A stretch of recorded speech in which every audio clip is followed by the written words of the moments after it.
কটা বাজে দেখি, 10:15 টাইম।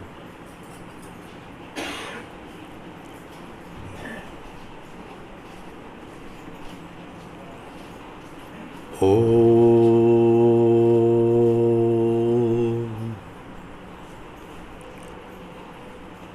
গুরুর ব্রহ্মা গুরুর্বিষ্ণু গুরুর্দেব মহেশ্বর গুরু সাক্ষাৎ পরম ব্রহ্ম তস্मै শ্রী গুরবে নমঃ। নারায়ণং নমস্কৃত্য নরং চৈব নরোত্তমং দেবীং সরস্বতীং ব্যাসং ততো জয়মুদীরয়ে। উপস্থিত নরনারায়ণকে আমার প্রণাম জানাই।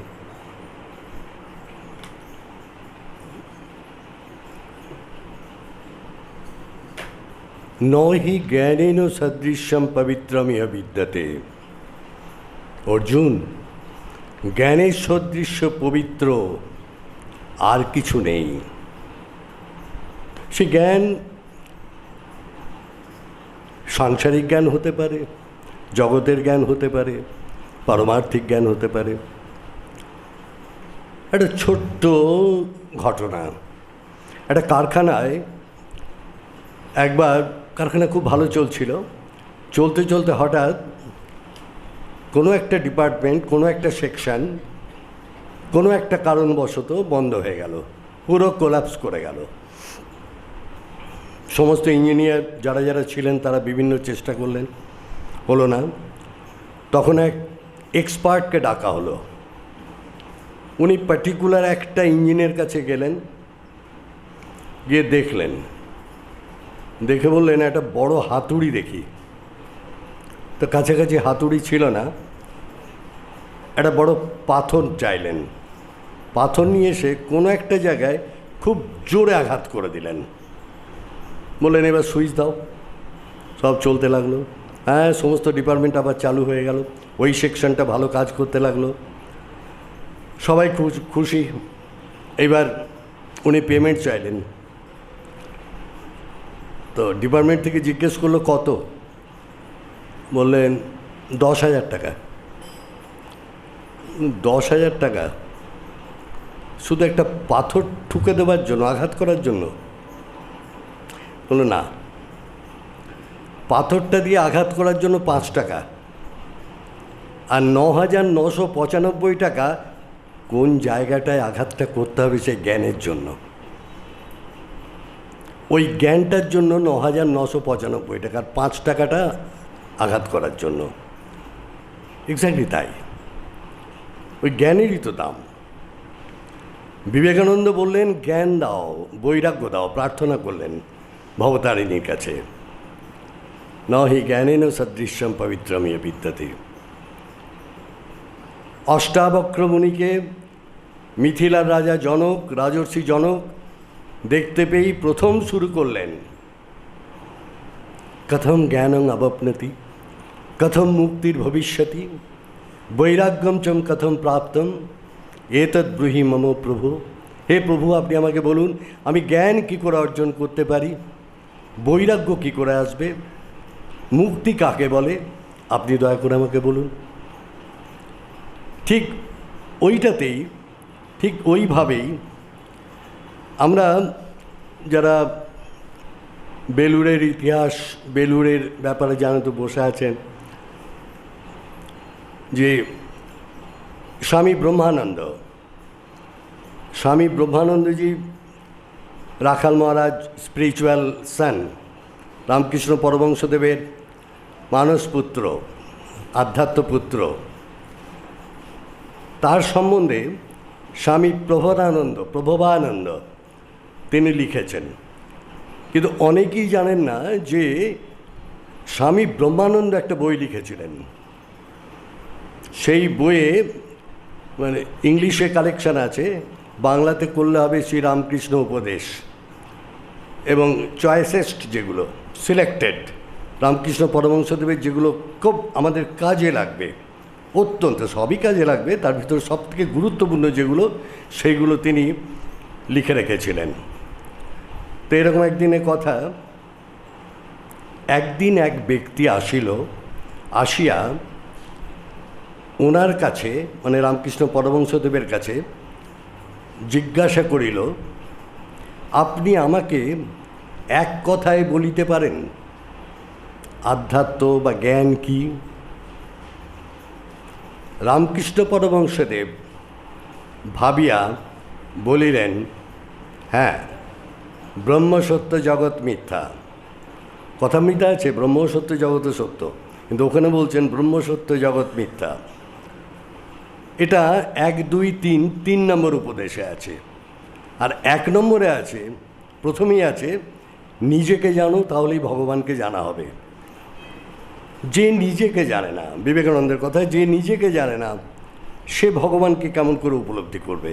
আমি নিজেকেই জানলাম না, আমি আরেকজনকে জানার চেষ্টা করছি, সেই জন্যই জ্ঞান। এই যে ত্রয়োদশ অধ্যায় ক্ষেত্র এটার কিচ্ছু না। সাংখ্যযোগের পুরুষ প্রকৃতি, শরীর থেকে আরম্ভ করে সমস্ত যা আছে সমস্তই ক্ষেত্র। তুমিই খালি ক্ষেত্র গো তত্ত্বমসি, তুমিই সেই। এই জানাটাই চলেছে গত 2 দিন ধরে আমরা দেখেছি। এই 2 দিন ধরে যতটা সম্ভব ভিতরে যাওয়া গেছে। আজকে এই অধ্যায়টার শেষ, যে আত্মজ্ঞান, নিজেকে জানা, এটাই সর্বশ্রেষ্ঠ জ্ঞান। এইটা জানলেই ভগবানকে জানা হয়। ভগবান কোনো বিশেষ রূপে কোথাও থাকেন না, ভগবান বিশেষ রূপে তাকে পাওয়া যায় না। উপনিষদে আছে ব্রহ্মবিদ ব্রহ্মৈব ভবতি, যিনি ব্রহ্ম উপলব্ধি করতে পারেন তিনিই ব্রহ্ম। ভগবানের কোথাও কোনো একটা জায়গায়, নির্দিষ্ট জায়গায় বিশেষ কোনো রূপ নেই। একদিন হয়েছিল কথা যে আমরা এখানে যতজন আছি সবাই সাধক, আমরা সবাই চলেছি ওই পথে, শুধু একটাই শেষ কথাটা গিয়ে দাঁড়াবে অদ্বৈত বেদান্তের শেষ কথাটা, রামকৃষ্ণ পরমহংসদেবের কথা, যা করবি কর, অদ্বৈত জ্ঞান আঁচলে বেঁধে কর। রামকৃষ্ণ পরমহংসদেব, যিনি ভবতারিণী মন্দিরে পুজো করতেন, যিনি মায়ের সাধক ছিলেন, তার কথা, যা করবি কর, অদ্বৈত জ্ঞান আঁচলে বেঁধে কর। একজনই সব, তুমিই প্রেমময়, তুমিই সব। আমরা পেয়েছিলাম 20টা গুণের কথা পেয়েছিলাম, যাদের মনে আছে ভালো। আরেকটা কথা আমি ভাবছিলাম যে তো 13 শেষ হয়ে যাচ্ছে, আজকে 14র দিকে এগোবো পরের দিন, আর 3-4টে মাস। তো এই সময়টা যত ডিপে যাওয়া যাচ্ছে গীতার, তত যেন আমাদের প্রাত্যহিক জীবনে গীতা অত্যন্ত প্রয়োজনীয় সেইটা অনুভূত হচ্ছে। তো আপনাদের পক্ষে, যাদের পক্ষে সম্ভব এবং যদি মনে হয়, তাহলে ছোট্ট পকেট গীতা সঙ্গে নিয়ে আসবেন। নিয়ে আসলে হবে কি, যখনই বলা হচ্ছে তো শ্লোকটার সঙ্গে শ্লোকটা মিলিয়ে নিলেন, একবার উচ্চারণ হয়ে গেল, তারপর যখন আলোচনা চলছে বন্ধ থাকলো বইটা, তারপর আবার শ্লোকটা দেখবেন, ভাববেন। অনেক জায়গাতে এরকম করে, অনেক জায়গাতে এরকমও আছে শ্লোকটা বলার সঙ্গে সঙ্গে, যেমন এই প্রার্থনা সবাই বলছিল, ওই শ্লোকটাও বলে। যেমন বলবেন, তবে পকেট বই নিয়ে এলে ভালো হয়, দেখতে পারবেন সঙ্গে সঙ্গে। তো আমরা আগের দিন পর্যন্ত যা পেয়েছি তাতে দেখেছিলাম যে ধ্যানের দ্বারা, সাংখ্যযোগের দ্বারা, কর্মযোগের দ্বারা সেই পরমাতত্ত্ব উপলব্ধি হয়। বিভিন্নভাবে যা বলা হয়েছে শাস্ত্রে, তাতে একটা দেখা যাচ্ছে যে সংসারীদের পক্ষে কর্মযোগ অত্যন্ত ভালো। নিষ্কাম, নির্লোভ, নিষ্প্রিয় কর্মযোগ। জগদ্ধিতায়, আমি মানুষের জন্য ডেডিকেটেড, উৎসর্গীকৃত। এর জন্য কোনো মন্ত্রতন্ত্র কিচ্ছু লাগে না, এর জন্য দেবালয়ে গিয়ে প্রার্থনাও করতে হবে না।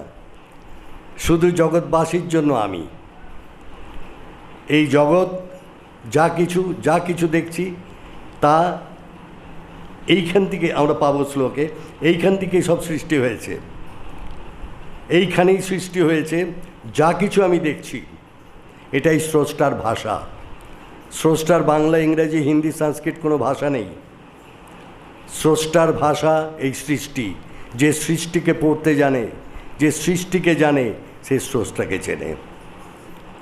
আমরা পেয়েছিলাম 24 নম্বর শ্লোক পর্যন্ত। আজকে ক্ষেত্র ক্ষেত্রজ্ঞ বিভাগযোগ ত্রয়োদশ অধ্যায় শ্লোক 25। ধ্যানের দ্বারা, কর্মের দ্বারা, সাংখ্যযোগের দ্বারা যারা পারবে ভালো। অন্যরা কি করবে? যারা এটা জানে না তারা কি করবে? अन्ये तेवं जानन्त, শ্লোক 25। अन्ये तेवं जानन्त শ্রুতানেভ্য উপাসতে। একদম পরিষ্কার মানে হয়ে যাবে, কোথাও যেতে হবে না মানের জন্য, নিজের ভেতরেই পাবেন। अन्ये तेवं মানে তু এবং সন্ধি করা হয়েছে। अन्ये तेवं जानन्त শ্রুতানেভ্য উপাসতে तेऽपि चापि तरन्तेव तेऽपि चापि तरन्तेव মৃত্যু শ্রুতিপরায়ণা। শ্রুতিপরায়ণ কথা তো বাংলায় বলা হয়, সংস্কৃত থেকে আসছে। অন্যরা কি করবে? যারা সাংখ্যযোগ জানে না, যারা কর্মযোগ বোঝে না, যাদের কাছে ধ্যান উপলব্ধ নয়, ধ্যান করতে পারে না, কত সুন্দর তাদের জন্য। তারা কি করবে? তারা अन्ये तेवं जानन्त শুনে শুনে শ্রুতানেভ্য উপাসতে, তারা শুনবে। সবচেয়ে বড়, শাস্ত্রে বলা হয়নি পঠন মনন, বলেনি, বলেছে শ্রবণ মনন। তারা শুনবে, শুনে তারা মৃত্যুকে অতিক্রম করে যাবে। মৃত্যুকে অতিক্রম নিশ্চয় এতদিনে বোঝা গেছে, অর্থাৎ মৃত্যু নিয়ে তাদের কোনো ভাবনা চিন্তা আর থাকবে না, দেহবোধটাই থাকবে না। তাহলে अन्ये तेवं जानन्त श्रुतानेभ्य उपासते तेऽपि चापि तरन्तेव মৃত্যু শ্রুতিপরায়ণা। তারা তত্ত্বজ্ঞ পুরুষের কাছে, জীবনমুক্ত পুরুষের কাছে, যেখানে সেখানে নয়, জীবনমুক্ত পুরুষের কাছে, যে যার তত্ত্ব উপলব্ধি আছে, যার চলায় বলায় ফুটে ওঠে সেটা, তার কাছে শুনে এই মৃত্যু সাগর পার হয়ে যাবে। এখানে তিনটে জিনিস আমরা পেতে পারি আমাদের জন্য সলিউশন। অসুখের নাম যদি অজ্ঞতা হয়, তাহলে ওষুধের নাম কি হবে? অসুখ যদি অজ্ঞতা হয়, তাহলে মেডিসিনটা কি হবে? জ্ঞান। তাই অপূর্ব জিনিস এই তিনটে তো রয়েছে, একদম প্র্যাকটিক্যাল প্রেসক্রিপশন আমাদের জন্য। সেটা হচ্ছে যে কোনো মানুষ, তার জাগতিক আকাঙ্ক্ষা নেই এবং সে পরমাতত্ত্ব, কেন এসছিলাম, কী জন্য এসছিলাম, এই সংসারে আমাদের আগমনের কারণ কি, এই উপলব্ধি করতে চায়, জানতে চায়। অর্থাৎ এক কথায় সাধক, কোনো সাধক, তার যদি জাগতিক আকাঙ্ক্ষা না থাকে এবং তার যদি সেই পরম তত্ত্ব উপলব্ধির জন্য যদি খুব আগ্রহ থাকে, সে যার নির্দেশ পালন করবে, তিনি যদি তত্ত্বজ্ঞ জীবনমুক্ত পুরুষ হন, অর্থাৎ তিনি একজন উপলব্ধ এনলাইটেন্ড আলোকপ্রাপ্ত যদি হন, তাহলে সে শুধুমাত্র তার ওই ইচ্ছার জন্য সে পরমাতত্ত্ব উপলব্ধি করতে পারে। তাহলে কী হলো? দুটো জিনিস। এক হচ্ছে সাধকের পক্ষে প্রচণ্ড ইচ্ছা থাকবে, জাগতিক কামনা বাসনা নেই বললেই চলে, এবং তত্ত্বজ্ঞ পুরুষের কাছ থেকে শুনবে, শোনার কথা এসছে এটাতে। দুই, দেখা গেল যে জাগতিক কামনা বাসনা আছে, কিন্তু তত্ত্বজ্ঞ গুরু, জীবনমুক্ত গুরু, নিষ্প্রিয় নির্লোভ গুরু, তাহলেও হবে। কেন? আস্তে আস্তে তার সংস্পর্শে এসে জাগতিক কামনা বাসনা তার চলে যাবে। এক, দুই হলো। তিন, দেখা যাচ্ছে যে জাগতিক কামনা বাসনা কিচ্ছু নেই, জগতের কোনো জিনিসের স্প্রিয়া নেই, কেন? বুঝে নিয়েছে যেগুলো বড়ই টেম্পোরারি, কয়েকদিনের জন্য। যদি স্বর্গের লোভও কেউ দেখায়, সেই স্বর্গটাও কয়েকদিনের জন্য। কিন্তু তার ভাগ্যে তত্ত্বজ্ঞ পুরুষ, ঠিক আচার্য, গুরু, সদ্গুরু সম্ভব হয়নি, তাহলে তারও হবে। অনেক আগে এখানে কথা হয়েছিল, when a student is ready the teacher must come। ছাত্র যদি রেডি থাকে শিক্ষক আসতে বাধ্য। ইফ এ শিষ্য, ডিসাইপল ইজ রেডি, যদি শিষ্য প্রস্তুত থাকে কোথায় পাবো তারে? গুরু আসতে বাধ্য। এটা প্রত্যেকের জীবনে সত্যি হয়েছে। তাহলে আমরা এই শ্লোকটাতে কি পেলাম? এই শ্লোকটাতে পেলাম যে যদি কেউ ধ্যান, কর্ম, সাংখ্যযোগের দ্বারা অত বুঝতে পারে না, চলতে পারে না, কিচ্ছু করতে হবে না, শুধু এক সৎ গুরু, সৎ আচার্যের কাছে থেকে ইহজীবনটা সার্থক করে নিক। নচেত একেবারে এই নরজীবন, এই মানুষের যে ফর্ম, আকৃতি যে পেয়েছি, যদি ঠিক মতো গুরুকরণ না হয়, ঠিক মতো কাজকর্ম যদি না হয়, তাহলে এটা বিফলে গেল। আমরা বিফলে যেতে দেব না, আমরা এটাকে সার্থক করব। শ্লোক 25 হলো। শ্লোক 26, যাবৎ সঞ্জায়তে কিঞ্চিত, যাবৎ সঞ্জায়তে মানে বোঝাচ্ছে, আমি মানে বলার আগেই যাতে কিছুটা মানে হয়ে যায়। যাবৎ সঞ্জায়তে কিঞ্চিত, যাবৎ সঞ্জায়তে কিঞ্চিত সত্যম স্থাবর জঙ্গমম। সত্যম মানে পদার্থ, বাস, স্থাবর জঙ্গম, চল অচল, যেগুলো স্থির থাকে সেগুলো স্থাবর, যেগুলো চলাচল করে সেগুলো অস্থাবর। সত্যম মানে পদার্থ। তাহলে যাবৎ সঞ্জায়তে কিঞ্চিত সত্যম স্থাবর জঙ্গমম ক্ষেত্রক্ষেত্রজ্ঞ সংযোগাত তদ্বিদ্ধি ভরতোৎসব। হে ভরতোৎসব, হে অর্জুন, জেনে রেখো, আসছে ক্ষেত্র আর ক্ষেত্রজ্ঞের মিলনের ফলে, প্রকৃতি আর পুরুষের সংযোগের ফলে এই যা কিছু দেখছো, স্থাবর জঙ্গম, স্থাবর অস্থাবর, সমস্ত জিনিসগুলো এই পুরুষ প্রকৃতি মিলনের ফলেই হয়েছে। এখন পুরুষ একটাই, চৈতন্য, পরমাত্মা, ভগবান, যা বলা হবে বলা, আর বাদবাকি শরীর থেকে সমস্ত কিছু হচ্ছে প্রকৃতি। তো তাই যদি হয়, তাহলে এই দুটোর মিলনের ফলে সৃষ্টি। এখানে স্বভাবতই আমাদের একটা তো কথা উঠতে পারে যে চৈতন্যের সঙ্গে যে নিষ্কাম, যার কোনো আকাঙ্ক্ষা নেই, কোনো কর্তৃত্ব নেই, আগে পেয়েছিলাম, ভোক্তা নন, তাহলে তার সঙ্গে প্রকৃতির মিলনটা হয় কি করে? তার মানে ভোক্তাটা কে? চৈতন্য ভোক্তা নয়। কেন? চৈতন্য সৎ। তাহলে না সত বিদ্যতে ভাব, না শত বিদ্যতে ভাব, না ভাব বিদ্যতে শত। সৎ, সৎ।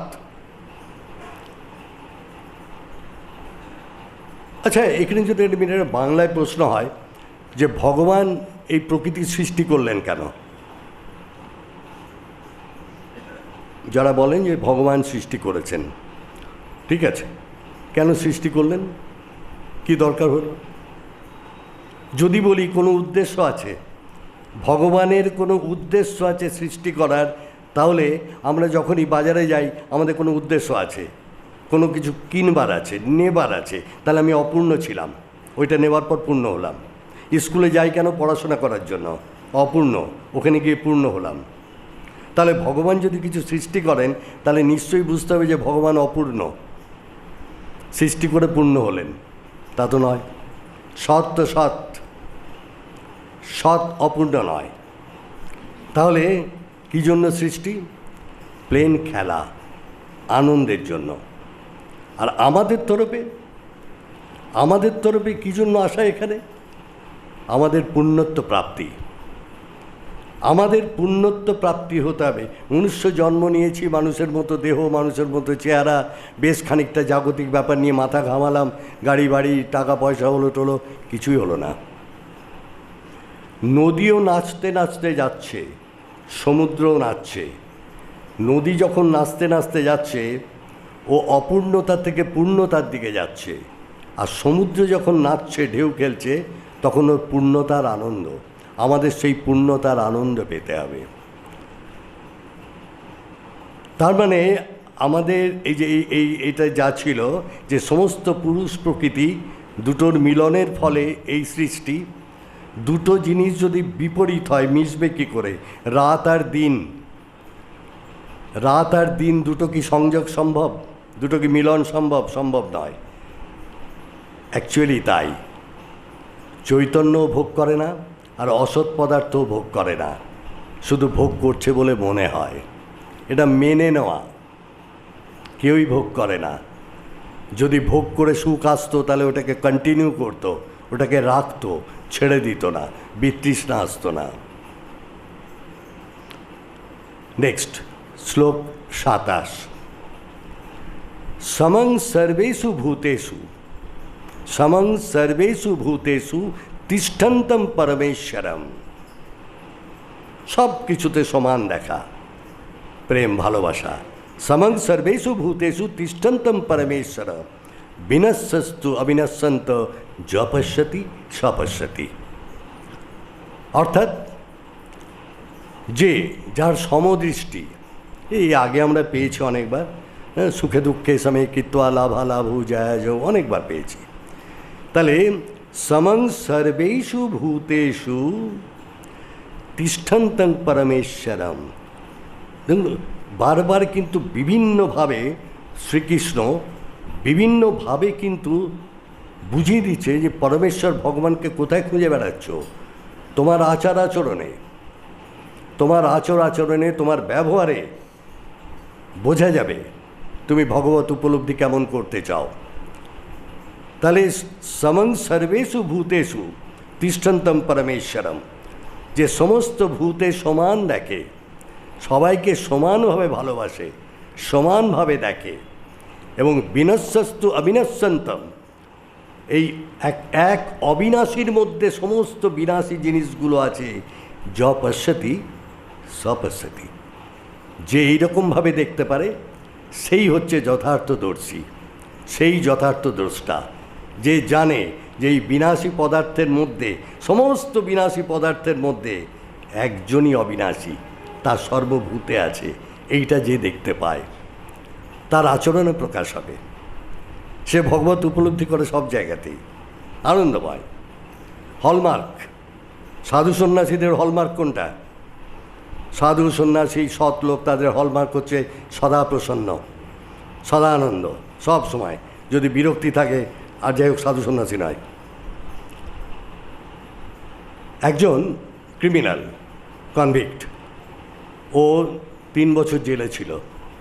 জেলে থাকার পর বেরিয়ে আসছে, সমাজ লোক পাছে লোকে কিছু বলে তো সব আছেই, ওর সঙ্গে কেউ কথা বলে না, মাথা নিচু করেও পেরিয়ে যাচ্ছে। ওই শহরের মেয়র ও দেখতে পেয়ে, হ্যালো, গুড মর্নিং, বাবা তোমাকে দেখে খুব আনন্দ লাগছে, আমার খুব ভালো লাগছে। অবাক হয়ে গেল, এই রকম উঁচু দরের মানুষ আমার সঙ্গে কথা বললেন। তারপর 2-5টা বছর কেটে গেছে। কেটে যাওয়ার পর একদিন ওই মেয়রের সঙ্গে ওই লোকটির দেখা, ওই লোকটাকে এখন চেনা যাচ্ছে না, দারুণ গ্লেজ, তার কথাবার্তা অপূর্ব, শিক্ষা দীক্ষা সব পাল্টে গেছে লোকটার। মেয়র চিনতে পারছে না, আপনি কে? তো আমি সেই লোক যে জেল থেকে বেরোনোর পর কেউ আমার সঙ্গে কথা বলেনি, আপনি বলেছিলেন যে তোমাকে দেখে খুব ভালো লাগছে, খুব আনন্দ লাগছে। ওই একটা কথা, আপনার ওই একটা ভালোবাসার কথা আমার জীবনটাকে পরিবর্তন করে দিয়েছে। ওই মেয়র ওর মধ্যে দেখেছিল, ভগবানকে উপলব্ধি করেছিল, যে বাইরের স্বরূপটা হয়তো কিছু কাণ্ড কারখানা ঘটিয়ে ফেলেছে, কিন্তু ভেতরে তো সেই চৈতন্য। তাহলে সমং সর্বেষু ভূতেষু তিষ্ঠন্তং পরমেশ্বরম, সমস্ত ভূতে পরমেশ্বর আছে বলে সবাইকে সমানভাবে দেখেন, এবং সমস্ত বিনাশী পদার্থের মধ্যে অবিনাশী পদার্থ লুকিয়ে আছে। আমাদের ভাবতে হবে, আমাদের চলাফেরা কথাবার্তায় বুঝিয়ে দিতে হবে যে কোনো একটা পার্টিকুলার মন্দিরে, কোনো একটা জায়গায় আমার ঠাকুর ঘরে শুধু ভগবান নেই, জীবন্ত বিগ্রহ। রামকৃষ্ণ পরমহংসদেব বললেন, চোখ বন্ধ করলে ভগবানকে পাওয়া যায়, আর চোখ খুললে দেখতে পাওয়া যায় না। শুধু চোখ বন্ধ করলেই ভগবান? এই যে স্থিতপ্রজ্ঞতা, যে সব সময় সমান দেখা। পরবর্তী শ্লোক 28, সমং পশ্যন হি সর্বত্র সমবস্থিতম ঈশ্বরম। একই, সমং পশ্যন হি সর্বত্র সমবস্থিতম ঈশ্বরম ন হিনস্তি আত্মান আত্মানম ততো জাতি পরাম গতিম। সেই যথার্থ দ্রষ্টা যে সমস্ত ভূতের মধ্যে ঈশ্বরকে দেখেন, ন হিনস্তি, এই কথাটা খুব দামি কথা, ন হিনস্তি, আত্মহনন করেন না, নিজেকে হত্যা করেন না। মারাত্মক কথা এটা। এই হত্যা এই শরীর চলে যাওয়া নয়, দুর্দান্ত কথা। আমরা কিভাবে করছি সারা দিন রাত, কিভাবে নিজেদেরকে ক্ষয় করে ফেলছি, হত্যা করছি। শরীরের অসুখ মানে আমার অসুখ, টাকা পয়সা লস মানে আমার লস, শরীর ভালো থাকা মানে আমি ভালো আছি, আমার লোকজন যাদেরকে স্ট্যাম্প দিয়েছে আমি আমার, তারা ভালো আছে মানে আমি ভালো আছি। এই যে প্রকৃতির যে সমস্ত খেলাগুলো, সেই খেলাগুলোর সঙ্গে যখন আমি নিজেকে মিশিয়ে ফেলি তখন আত্মহনন। আমি সেপারেট, আমি আলাদা, আমি চৈতন্য। ওইগুলো আমাকে কোনো প্রতিক্রিয়া ঘটাতে পারবে না। ন হিনস্তি আত্মনা আত্মানম ততো জাতি পরাম গতিম। যে ওই রকম আত্মহনন করে না তারও পরম গতি হয়। এই যে স্থিতপ্রজ্ঞতা, আমরা যদি দেখি যে মানে গীতার সঙ্গে গীতাকার, গীতার সঙ্গে শ্রীকৃষ্ণের তার গুণ 5000 বছরে ওই রকম কোনো মানুষ আসেনি। তাকে নিয়ে আলোচনা, তার চিন্তাভাবনা, এইগুলো বেশি করে করা উচিত। তার জীবনী, তার স্থিতপ্রজ্ঞতা, তার অনাসক্তি, তার নির্লোভত্ব, এইগুলো নিয়ে বেশি করে আলোচনা করলে তবে শ্রীকৃষ্ণ মহিমা বোঝা যায়। ওই যে ফল ফুল শোভিত বৃন্দাবন, সেখানে শত্রুবেষ্টিত মথুরায়, রাজকুল সম্মানিত হস্তিনাপুরে, তারপর রাগ দেশ পূরিত কুরুক্ষেত্র, প্রভাসের মতো জায়গায় যেখানে অতীতের স্মৃতিচারণা করছেন বসে, তারপর সামনে চোখের সামনে যদুবংশ শেষ হচ্ছে, নিধন হচ্ছে। উনি বুঝতে পারছেন যে কার্যকারণের ফল এটা। চোখের সামনে দেখছেন যদুবংশ নিধন হচ্ছে। প্রত্যেকটা জায়গায়, কি বৃন্দাবন, কি মথুরা, কি হস্তিনাপুর, কি কুরুক্ষেত্র, কি সামনে চোখের সামনে নিধন হতে দেখা, তবুও নিশ্চল, নির্বিকার। কি স্থিতপ্রজ্ঞতা! এই স্থিতপ্রজ্ঞতাটা আনতে হবে। এইটা জানলে তবেই কৃষ্ণ ভজনা, তার গুণ কীর্তন, তবে না আমাদের কিছু উপকার হবে। এরকম নয় যে গীতা ঘরে থাকলে উপকার হয়, এরকম নয় যে গীতা পকেটে থাকলে উপকার হয়। গীতা একটা ম্যানুয়াল। তার এই স্থিতপ্রজ্ঞতা আমরা অবিচল থাকতে শিখব সংসারে।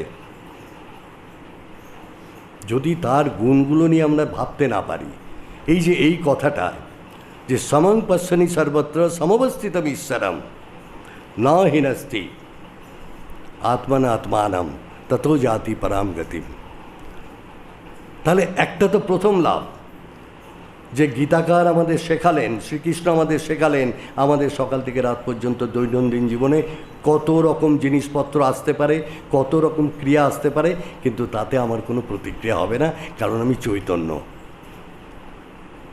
আমি যদি শরীর ভাবি তাহলে কয়েকদিনের, আমি যদি নিজেকে শরীর ভাবি তাহলে অন্য মানুষটাকে সামনে যে দাঁড়িয়ে আছে তাকেও আমি শরীর ভাবব।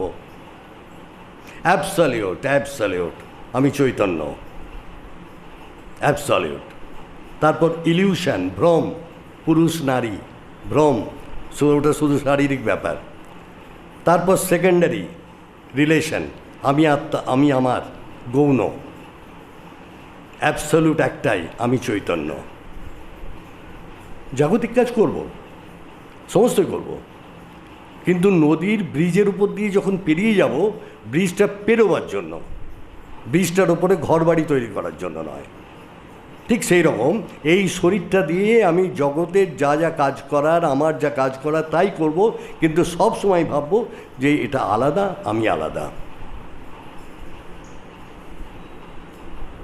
পরবর্তী শ্লোক। প্রকৃত্যৈব চ কর্মাণি ক্রিয়মাণানি সর্বশ। প্রকৃত্যৈব চ কর্মাণি ক্রিয়মাণানি সর্বশ য পশ্যতি তথাত্মানম অকর্তারং সপশ্যতি। য পশ্যতি সপশ্যতি। কি পশ্যতি? অকর্তারং। উনি বলছেন আমাদের শেখাচ্ছেন, আমরা একটু নতমস্তকে শিখব না? আমরা শুধু ভাববো যে গীতা সকালবেলায় দুচত্ব পড়লে পুণ্য হয়, আমরা ভাববো ঘরে থাকলে পুণ্য হয়, আমরা কাজে লাগাবো না? প্রকৃত্যৈব চ কর্মাণি ক্রিয়মাণানি সর্বশ। যা কিছু করছে, যা কিছু কাজ হচ্ছে, যা কিছু হচ্ছে, সমস্ত বাইরের জগতে যা হচ্ছে, আমরা পরের অধ্যায় পাবো, আরও পরিষ্কার করে পাবো, সব কিন্তু প্রকৃতি করাচ্ছে। এগুলো প্রকৃতির গুণ। প্রকৃত্যৈব চ কর্মাণি ক্রিয়মাণানি সর্বশ। এইটা য পশ্যতি, যে দেখতে পায়, তথাত্মানং অকর্তারং সপশ্যতি, সে বুঝতে পারে আমি এটার কর্তা নই, আমি কর্তা নই, এটা করানো হচ্ছে। সে নিজেকে সেপারেট করতে পারে, আলাদা করতে পারে। তার অত ভাবনা চিন্তা আসবে না, সমাজ সংসার নিয়ে ভাবনা চিন্তা আসবে না। চলো সকালবেলায় উঠে উপকার করতে বেরোই, তার ভাবনা চিন্তা আসবে না কার বাড়িতে কী হলো না হলো, তার অত কৌতূহল থাকবে না। কিন্তু তার হাত দিয়ে সব থেকে বড় বড় কাজগুলো হবে, কেন সে জানে এটা বড়ই টেম্পোরারি, এই জায়গাটা বড়ই টেম্পোরারি। এক শিষ্য, সুমেধ নাম, সুমেধ, SUMEDH। ওই সুমেধ গুরুর শিষ্য, খুব বড় গুরু, এনলাইটেন্ড। সেই গুরু যখন কাছে এলো, দূরে থাকে, বলল তোমার কিভাবে প্রোগ্রেস হচ্ছে, তুমি প্রত্যেক মাসে একটা করে নোট পাঠিও, একটা করে চিঠি পাঠিও। কিছুদিন পর চিঠি শুরু হলো। প্রথম মাসে লিখল, আমার চৈতন্য ক্রমশ প্রসারিত হচ্ছে, আর আমি এই বিশ্বের সঙ্গে এক হয়ে গেছি।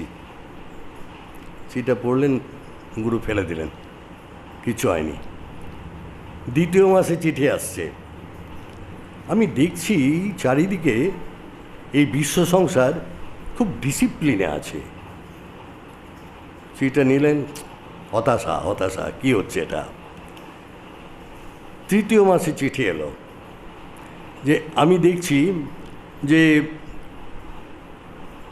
এই সংসারে কেউ জন্মায়ও না, মরেও না, মারাও যায় না, বেঁচেও থাকে না, কীরকম একটা খালি খালি ভাব, অনিত্যম অনিত্যম সর্বম অনিত্যম।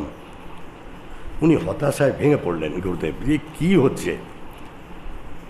এরপর চতুর্থ মাস, পঞ্চম মাস, আর কোনো চিঠি টিঠি এলো না। 1 বছর পর গুরু মনে পড়ালেন যে তোমার যে মাসে মাসে নোট পাঠানোর কথা ছিল, সে মাসে চিঠি দেখে গুরু আনন্দে লাফিয়ে উঠলেন। সে মাসে লেখা ছিল, জগৎ সংসারে প্রকৃতি কি করাচ্ছে না করাচ্ছে, কোথায় কি হচ্ছে, হু কেয়ার্স, এ নিয়ে মাথা ঘামিয়ে লাভটা কি। বললেন একদিনে ঠিক শিখেছে, আর প্রতিক্রিয়া নেই কোনো। প্রকৃতি কেন কি করাচ্ছে, কেন হচ্ছে, এটা হওয়া উচিত ছিল, ওইটা কেন বলল, আর কোনো কিছু নিয়ে মাথা কামায় না। সেদিন গুরু আনন্দ পেয়েছিলেন যে প্রকৃত্যৈব চ কর্মাণি ক্রিয়মাণানি সর্বশ যা পশ্যতি তথা আত্মানং, যে ওটা দেখতে পায় যে অকর্তা, আমরা অকর্তা, কাজ হতে পারে না, কর্ম হতে পারে না, কাজ চলবে, কর্ম হতে পারে না, চৈতন্য কোনো কর্ম করে না, শুধুমাত্র প্রকৃতির সংযোগে করতে হয়, যেহেতু সংসারই করতে হবে, কিন্তু তার মাঝেই সেপারেট ভেবে নিতে হবে যেটা আমার সঙ্গে কোনো সম্পর্ক নেই। এইটা যদি ভাবা যায় তাহলে কি হবে। পরবর্তী শ্লোক। যথাভূত পৃথক ভাবম, যথাভূত পৃথক ভাবম একস্থম অনুপস্থিত। যেরকমভাবে এই প্রাণী সকল পৃথক পৃথকভাবে আছে, যথাভূত পৃথক ভাবম একস্থম অনুপস্থিত, তখন কি হচ্ছে, তত এব চ বিস্তারম ব্রহ্ম সম্পদ্যতে তদা। যখন আস্তে আস্তে আস্তে আস্তে মৌনভাবে সাধনা করতে করতে এটা বোঝা যাবে যে বাইরের জিনিস নিয়ে যেমন মাথা ঘামাচ্ছি না, শরীরটা নিয়েই বা এত মাথা ঘামাচ্ছি কেন? আমি পাশের বাড়িটা নিয়ে তো মাথা ঘামাই না, তাহলে নিজের বাড়ির লোকজনকে নিয়ে মাথা ঘামাচ্ছি কেন? তাহলে স্ট্যাম্প দিয়েছে এটা আমার। আস্তে আস্তে শরীরের দিকে এসছে, শরীরটাও তো তাই। তাহলে শরীরটা নিয়ে এত শরীরটা রিপেয়ারিংয়ের জন্য যতটুকু দরকার সেইটুকুই। আমি তো আলাদা, আমার তো আত্ম উপলব্ধি দরকার। আত্মজ্ঞানই হচ্ছে ঈশ্বরীয় জ্ঞান, সেই দিকে যাব। তো আমি যখন বুঝতে পারে তখন দেখতে পায় সে যে যা কিছু হচ্ছে এই প্রকৃতি থেকে হচ্ছে। একটা ছোট্ট উদাহরণ, যারা জানেন তারা এটাকে খুব ভালো বুঝতে পারবেন। খানিকটা মাটি নিন আর একটা ছোট্ট বীজ, একটা জায়গাতে ওই মাটিটা আর বীজটা দিয়ে জল টল দিন। তার আগে মাটিটাকে ওজন করে রাখুন, বীজটাকে ওজন করে রাখুন, করে এইবারে জল দিয়ে চারা গাছ হতে থাকুক। গাছটা হওয়ার পর, ধরুন ওটা একটা ধান যদি হয়, ধান গাছটা হওয়ার পর ওই ফসলটা কেটে নিন, মাটিটাকেও নিন, যতটুকু মাটি ছিল একটা টবেই ছিল। এইবার শুকিয়ে মাটিটাকে আর ওই ফসলটাকে ওজন করুন। মাটির ওজন কমে গেছে, ফসলের ওজন বেড়ে গেছে, আগে তা ছিল না। অর্থাৎ মাটি সবজিতে রূপান্তরিত হয়ে গেছে, মাটি ফসলে রূপান্তরিত হয়ে গেছে, যেমনভাবে মাটির থেকে আমরা তৈরি হয়ে গেছি, এবং শেষ আবার হতেই হবে। তাহলে যদাভূত পৃথক ভাবম একস্থম অনুপস্থিত তত এব চ বিস্তারম ব্রহ্ম সম্পদ্যতে যথা। এই এক থেকে সৃষ্টি হচ্ছে, প্রসারণ, আবার সে সংকোচন। একটা বেলুন, সেই বেলুনটা যখন ফোলানো হয়নি, বেলুনটাতে ছোট্ট কয়েকটা কালির ছাপ দিয়ে দিন, খুব কাছাকাছি আছে ছাপগুলো, বেলুনটা ফুলতে লাগলো, ছাপগুলো ক্রমশ দূরে সরতে লাগলো। আবার বেলুনটা যখন সংকোচন হয়ে গেল, সবগুলো কাছে চলে এলো। ঠিক তাই চলছে, একবার প্রকট একবার অপ্রকট, কোনো সৃষ্টিও হচ্ছে না, ধ্বংসও হচ্ছে না। পরবর্তী শ্লোক, অনাদিত্যাৎ নির্গুণাত্মাৎ। অনাদিত্যাৎ নির্গুণাত্মাৎ, যত অনাদি যত নির্গুণ। অনাদিত্যাৎ নির্গুণাত্মাৎ মানে যত সমস্ত অনাদির থেকে, এর আগেরটা কি হলো, যে যে যত ভূত যত জিনিস সৃষ্টি হচ্ছে এখানে সৃষ্টি হচ্ছে।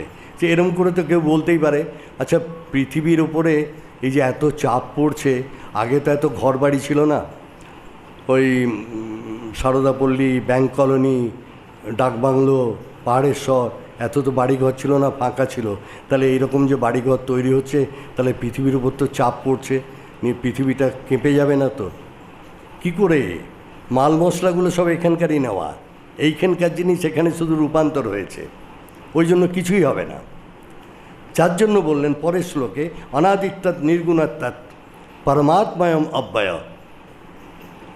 এ অনাদি, নির্গুণ, একটু আগে খণ্ডনাভাব হচ্ছিল, তাতে আছে নির্গুণ, কথাটা আছে। নির্গুণ, নির্গুণ মানেটা কি? নির্গুণ মানে সমস্ত গুণের ওপরে। মানে এরকম বলা হলো যে পিএইচডি মানেটা কি? পিএইচডি মানে সমস্ত পড়াশোনা, এই সমস্ত একাডেমিক যা যা আছে, মাধ্যমিক হায়ার সেকেন্ডারি করে করে যা যা কভার করে দেওয়া আছে। এখন উনি ক্লাস 10-এরও নন, এইচএসেরও নন, হায়ার সেকেন্ডারি নন, উনি ডিগ্রি কোর্সেরও নন, উনি মাস্টার ডিগ্রিরও নন, উনি ওগুলো পার হয়ে চলে গেছেন, আর ওগুলো কোনো স্পর্শ করে না। যদি ওই রকম হয় তাহলে অনাদিত্যাৎ নির্গুণাত্মাৎ পরমাত্মায়ম অব্যয়।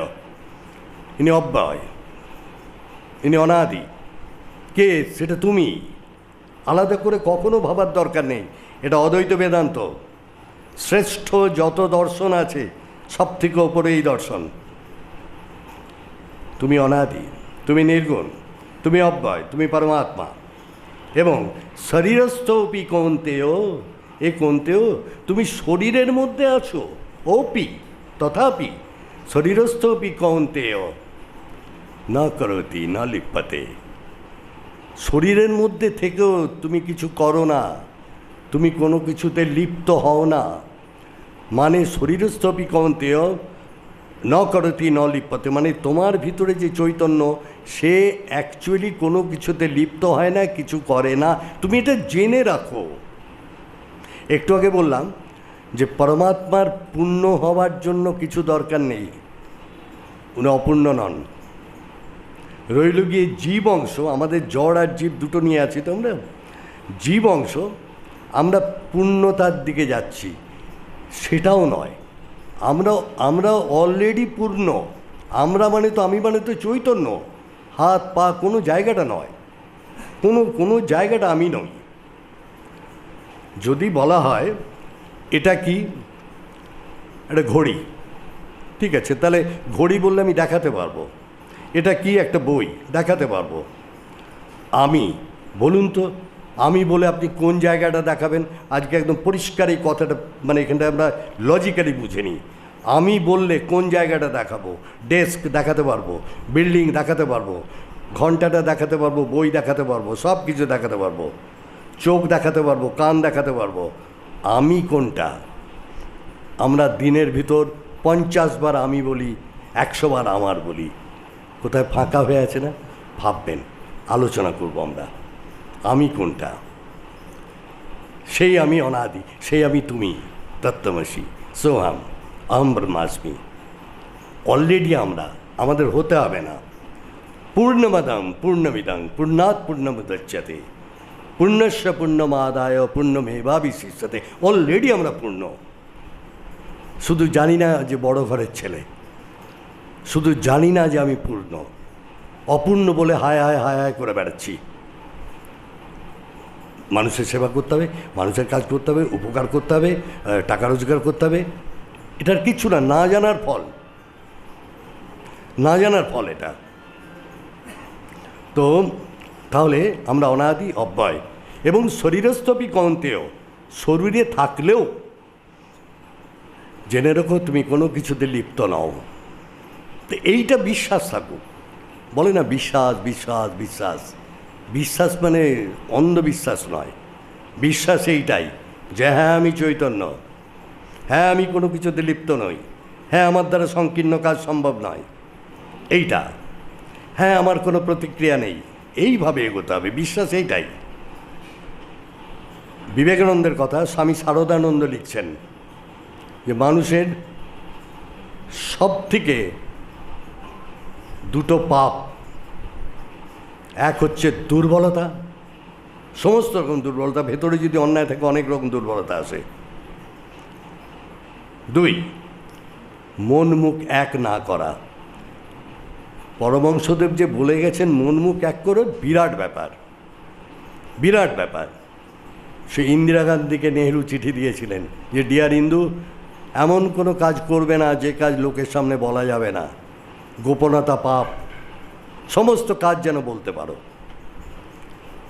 তাহলে জায়গাটা কি চলে এলো যে শরীরোপি কৌন্তেয় শরীরস্থপি কৌন্তেয়, শরীরে থাকলেও শরীরস্থপি কৌন্তেয় না করতি না লিপ্যতে। এটা বিশ্বাস করি, এটা বিশ্বাস করব যে কোনো কিছুতে লিপ্ত হতে পারে না, তেল আর জলে মিশতে পারে না, প্রকৃতির সঙ্গে পুরুষ মিশতে পারে না, চৈতন্য কখনো মান্ডেন কাজ যেগুলো তার ভিতরে মিশতে পারে না, শুধু মনে করছে আমি মিশেছি। জবা ফুলটার পাশে একটা কাঁচ রাখা আছে, কাঁচটাকে লাল বলে মনে হচ্ছে, কোনোভাবেই নয়। পরবর্তী শ্লোক, যথা সর্বগতম, বসো, যথা সর্বগতম ছোদ্রাকাশং, যেমনভাবে এই আকাশ সর্বগত হয়ে আছে, নৌপলিপ্যতে, কোনো কিছুতে লিপ্ত হয় না, কোনো কিছুতে লিপ্ত হয় না সে, সেই রকম সর্বত্র অবস্থিত দেহে তথাত্ম নৌপলিপ্যতে, সেইভাবে এই দেহে চৈতন্য থাকলেও চৈতন্যর সঙ্গে দেহের কোনো মিল নেই, শুধু আমরা মেনে নিচ্ছি। মেনে নিচ্ছি যে মন দুঃখী হলো, আমি বললাম আমি দুঃখী হয়ে গেলাম, মনে হলো মন খুশি হলো, আমি খুশি হয়ে গেলাম, কোনোভাবেই লিপ্ত হয় না। আরেকটা উদাহরণ একই রকম আছে, যথা প্রকাশয়তি কৃষ্ণং লোকমিমং রবি, যেমনভাবে এক রবি, এক সূর্য সমস্তটাতে প্রকাশিত করছে, সেইভাবে ক্ষেত্রং ক্ষেত্রী তথা কৃষ্ণং প্রকাশয়তি ভারত। হে অর্জুন, সেইভাবে এই চৈতন্য তোমার গোটা দেহকে প্রকাশ করছে, গোটা জগৎকে প্রকাশ করছে। এই যদি তুমি জানতে পারো যে তুমি আলাদা, ক্ষেত্রী আলাদা, তাহলে কি হবে? এই অধ্যায়ের শেষ শ্লোক, ক্ষেত্র ক্ষেত্রজ্ঞ ক্ষেত্র ক্ষেত্রজ্ঞ এবং অন্তরম জ্ঞান চক্ষুষা। এইভাবে যার জ্ঞান চক্ষু আছে, সেই যখন ক্ষেত্র আর ক্ষেত্রজ্ঞ, পুরুষ আর প্রকৃতি, শরীর আর আমি, এই দুটোকে আলাদা করতে পারবে, এর ফল কি? কি হয় আসছি যদি টাইম পাই। তাহলে কি হবে? সে যত ভূত প্রকৃতি মোক্ষঞ্চ যে বিদুর জানতি তে পরম, সে এই ভূত প্রকৃতির থেকে যে প্রতিক্রিয়াগুলো হয়, যার জন্য মোক্ষর বাধা হয়, তার থেকে সে বেরিয়ে যায় এবং পরম গতি লাভ করে। সে কোথায় কী লাভ করে ওটাও অস্পষ্ট থাকবে না, সে জীবনমুক্ত হয়ে যায়। জন্ম মৃত্যু তার হাতের কাছে, সে নিজে ঠিক করে নিতে পারবে। জন্মাবো কি জন্মাবো না, কোথায় জন্মাবো, সমস্ত কিছু তার। সে ভূত প্রকৃতি মোক্ষঞ্চ যে বিদুর জানতি, যে জানতে পারে, তে পরম, সে পরম গতি লাভ করে। এইটাতে কি হয় যে শরীর আলাদা, আমি আলাদা। এই যুগে রামকৃষ্ণ পরমহংসদেব, ক্যান্সার আলাদা, আমি আলাদা। এই যুগে রামকৃষ্ণ পরমহংসদেব লক্ষ লক্ষ মুখে আমি খাচ্ছি, নাই বা খেতে পারলাম, এটায় একেবারে অদ্বৈত বেদান্তের চূড়ান্ত এটা। যার জন্য উনি বলতে পেরেছিলেন জোর করে, যা করবি কর, অদ্বৈত বেদান্ত, অদ্বৈত তত্ত্ব আঁচলে বেঁধে কর, ওইটাকে ফিক্সড রাখ, যে ভগবান আলাদা কেউ নয়, তুই সেই সামনে যে লোকটা দাঁড়িয়ে আছে সেই ভগবান। যদি এটা জানতে পারা যায় তাহলে তো প্রথম এইগুলোই, প্রথম তো এটাই ঠিক। গীতায় আমরা দেখেছিলাম শ্রীকৃষ্ণ বলেছিলেন 4 ধরনের ভক্ত আমার, আর্ত অর্থাৎ জিজ্ঞাসু জ্ঞানী। আর্ত কারা? যারা দায়ে পড়ে, কষ্টে পড়ে, কোনো একটা বিপদ থেকে উদ্ধার করার জন্য, টাকা দাও, পয়সা দাও, বাড়ি তৈরি করে দাও, ছেলের চাকরি হয়ে যাক, মেয়ের বিয়ে হয়ে যাক, এইরকম তো দায়ে পড়ে, মানে ডাক্তার দেখানোর ব্যাপার আর কি। অসুখে পড়েছি, ডাক্তার দেখালাম, ডাক্তার অসুখ ভালো করে দিল, বাই, এসো। তো ঠিক সেই রকম ভগবানের সঙ্গে সম্পর্ক। হে ভগবান, আমার এটা বড় বিপদ। তার মানে 2 ধরনের লোক আছে। তো এক ধরনের হচ্ছে ভগবান হচ্ছে লক্ষ্য, জগৎ তার উপায়। আর বেশিরভাগ মানুষের কাছে ভগবান উপায়, জগৎ লক্ষ্য। জগতে কি করে ভালো থাকবো তার জন্য সব লোকজন তো আছে, প্লাস আমার সঙ্গে একটা ভগবান আছে, সেও জগতে কী করে গাড়ি বাড়ি করা যায় আমাকে ভীষণ সাহায্য করে। আর হ্যান্ডফুল কিছু মানুষ আছে যে না না, এই জগৎটা আমার উপায়, ভগবান লক্ষ্য। তো আর্তদের কাছে তা নয়, কিন্তু আর্ত হচ্ছে হে ভগবান কৃপা করো, ওই আমি এটা ঠেকায় পড়ে গেছি, আমাকে একটু বাঁচিয়ে দিয়ে আমার কাজ হয়ে গেল, এবার তুমি এসো। অর্থাৎ ওদের মতো নয়, আর্তদের মতো নয়, তবে মানে ওই রকম বিপদে পড়ে নয়। তবে সবই ঠিক আছে, একটু ধর্ম করলে ভালো হয়, লোককে প্রভাবিতও করা যাবে, আর একটু মনটনগুলো ভালো থাকবে, ফ্রি থাকবো ইত্যাদি, এই আর কি। এই আর্ত অর্থার্থীর পর জিজ্ঞাসু জ্ঞানী, এই জিজ্ঞাসু থেকে আধ্যাত্মিকতা শুরু হলো। আর্ত অর্থার্থীতে আধ্যাত্মিকতা নেই, জিজ্ঞাসু জ্ঞানী থেকে। জিজ্ঞাসু যে জানতে চায় এটা কেন, আমরা এসছি কেন, ভগবান কাকে বলে, আমি কেন না জেনে শুধুমাত্র কথার উপর কথা আমি বিশ্বাস করে করে চলবো। আমি জানতে চাই হু ইজ গড, বা বেটার হোয়াট ইজ গড, ভগবান কে না, ভগবান কি, ভগবান জিনিসটা কি, ভগবানকে দিয়ে আমি কি করব, এই যারা জানতে চায়, এইখান থেকে আধ্যাত্মিকতা শুরু। আর এরপর জ্ঞানী, সে আর জানতে চায় না, সে উপলব্ধ, সে নির্বিচারে সা থেকে সা মানে হারমোনিয়ামের সা থেকে সা উদারা মুদারা তারা তিনটেতেই যাওয়া আসা করে, তার কোনো অসুবিধা নেই। সে মন্দিরেও যায়, মসজিদেও যায়, একাও থাকে, কারণ তার উপলব্ধ হয়ে গেছে, সে জ্ঞানী। তো এই যে যে বুঝতে পেরে যায়, ওই জ্ঞানী বুঝতে পেরে যায় যে আমি শরীর নই। ছোট্ট একটা ঘটনা বলে আজকের এই অধ্যায়টা শেষ করব। সেটা হচ্ছে যে অনেক আগে এখানে হয়েছিল, যারা নতুন এসছেন তারা শুনবেন এবং ব্যাপারটা বুঝবেন। এটা শ্রীকৃষ্ণ উচ্চারিত কথা, তো গীতাকার। সেটা হচ্ছে যে একবার রাজা জনক, উনি রাত্রে ঘুমোচ্ছেন, শুয়ে আছেন, হঠাৎ প্রহরী এসে খবর দিল যে পাশের রাজ্য আক্রমণ করেছে। মন্ত্রী এসে তাড়াতাড়ি খবর দিল, প্রহরী এসে খবর দিল, উনি তাড়াতাড়ি করে উঠে পড়লেন, উঠে পড়ে সাজসজ্জা করে বাইরে বেরোলেন। সেই পাশের রাজার সঙ্গে খুব লড়াই হলো, লড়াই হেরে গেলেন।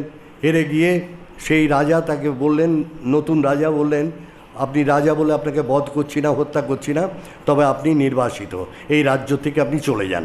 বলে একবার প্রাসাদে যাব, আমার রানী আছে, আমার রাজপুত্র রাজকন্যারা আছে। বললো না, কোথাও না, চলে যান। এক বস্ত্রে রাজা বেরিয়ে গেল।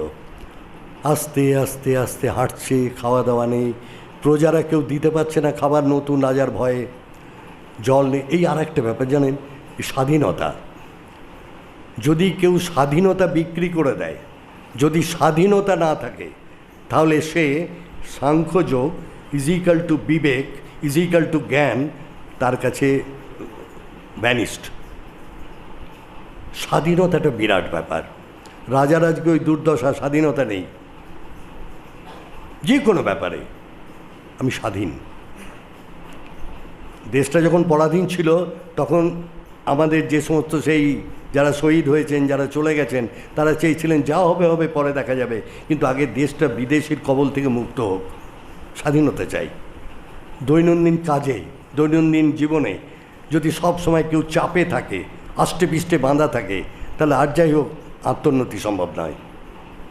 রাজা চলেছে কষ্টে, ধূলিধূসরিত পথ, খেতে পায় না, করতে করতে করতে রাজার রাজত্বের শেষ সীমার দিকে গেছে, আর পারছে না যেতে, আর চেনাও যাচ্ছে না রাজাকে। দেখছে এক জায়গায় খাবার দাবার দিচ্ছিল, ওখানে লাইন দিয়ে দাঁড়ালো, লাইন দিয়ে দাঁড়িয়ে খাবার নিতে গেছে, কিছু একটা পাতায় করে দিচ্ছিল, লাস্ট ছিল না, কড়াইটাকে ঠিকঠাক করে পুছে নিয়ে একটুখানি দিল, সেটা নিয়ে যেই খেতে যাবে, একটা চিল পাখি এসে এক ঝাপটা ওটা ফেলে দিল। হায় হায় করে বসে পড়লো রাজা জনক, কী হলো, আমার সব চলে গেল, খাবারটুকু জুটছে না আমার, হায় হায় হায় হায় হায় হায়। দু চারবার এমনি করার পর মনে গায়েকে ঠেলছে, কী হলো, তোমার কী হয়েছে? হ্যাঁ হায়। তখন দেখছে রানী, যে কী ব্যাপার, তুমি রাত্রে এরকম চিৎকার করছো কেন, হায় হায় কী হলো? বলছে আমি কোথায় রয়েছি? বললো রাজপ্রাসাদে আছো। না তাহলে ওইটা কী হলো? না কোনটা সত্যি তাহলে, এটা সত্যি না ওটা সত্যি? এই করতে করতে ঠিক সেই রকম সময় অষ্টাবক্র মুনি গেছেন। অষ্টাবক্র মুনির কাছে যখন খবর গেল, উনি গেলেন, যাওয়ার পর শুনলেন সমস্ত ব্যাপার, কোনটা ঠিক, কোনটা সচ, এটা না ওটা। অষ্টাবক্র মুনি জিজ্ঞেস করলেন, রাজা তুমি যখন ভিক্ষা করছিলে খাবার, তখন এই প্রাসাদ ছিল? খুব মাইনিউটলি ভাবুন, আমাদের নিজেদের জীবনের ঘটনা এটা। তখন প্রাসাদ ছিল? বললেন না। আচ্ছা, তুমি এখন প্রাসাদে আছো, ওই যেখানে খাবার চাইছিলে সেই জায়গাটা এখানে আছে? বলল না। তাহলে না ও সচ না ইয়ে সচ, না ওটা সত্যি না এটা সত্যি। আমাদের জীবনে সকালে কোনো একটা দুঃখজনক ঘটনা ঘটলো, বিকেলে খুব খুশি, না ও সচ না ইয়ে সচ। বললো ওটাও সত্যি নয় এটাও সত্যি নয়, তাহলে দুটোর কোনোটাই ঠিক নয়। তাহলে বলো আসছে, যখন তুমি ওই খিচুড়ি চাইছিলে কাউন্টারে দাঁড়িয়ে, তখন তুমি ছিলে? বললো হ্যাঁ। এই প্রাসাদে তুমি আছো? বললো হ্যাঁ। বললো না ও সচ না ইয়ে সচ, কেবল তুমিই সচ, তুমিই সত্য, তত্ত্বমসি, তুমিই সেই। পরিস্থিতি পরিবেশ যা খুশি হোক, ওগুলো টেম্পোরারি, ওগুলো আসে চলে যায়।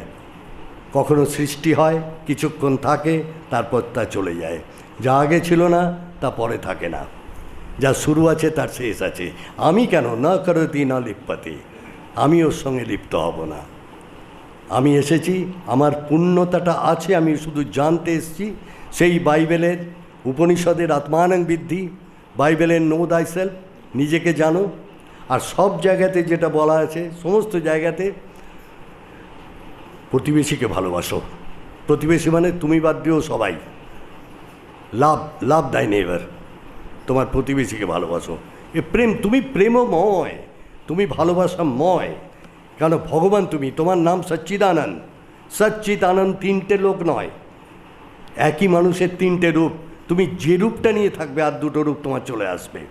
শুধু লিপ্ত হওয়াটা কমাও, চিটিয়ে যেও না।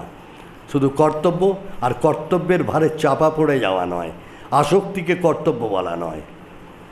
তো আমরা যেটা পেলাম এই ত্রয়োদশ অধ্যায়ের জিস্ট, যদি দেখা যাবে গীতা যখন শেষ হবে, যদি সম্ভব হয়, তাহলে প্রত্যেকটা চ্যাপ্টার একটা সন্ধ্যেতে বসে প্রত্যেকটা চ্যাপ্টারে জিস্ট নিয়ে আলোচনা করা যাবে। আমরা চেষ্টা করেছি এই ত্রয়োদশ অধ্যায় বুঝবার। এটা খুব একটা মানে মানুষের এমনি ভাষা শুনেছি যে খুব কঠিন অধ্যায়, কারণ এই অক্ষর ব্রহ্মযোগ এইটা, কারণ এখানে নিজেকে সেপারেট করতে হচ্ছে। সেপারেট করতে হয় না, সেপারেট, অলরেডি সেপারেট, কিছুতেই মিলবে না, কিছুতেই প্রকৃতির সঙ্গে মিশবে না, শুধু মেনে নেওয়া সম্পর্ক। আর এই মেনে নেওয়া থেকেই যত দুঃখ কষ্ট। আসুন আমরা ত্রয়োদশ অধ্যায় খুব ভালো করে বুঝে নিয়ে আমার চৈতন্য স্বরূপ উপলব্ধি করার চেষ্টা করি, আনন্দ পাই। ওম তৎসৎ ইতি শ্রীমদ্ভগবদ্গীতাসু উপনিষৎসু ব্রহ্মবিদ্যায়াম যোগশাস্ত্রে শ্রীকৃষ্ণার্জুন সংবাদে क्षेत्र क्षेत्रज्ञ विभाग जोग त्रयोदश नाम যোগ ত্রয়োদশ নাম অধ্যায় ইতি। ভালো থাকুন, শুভরাত্রি।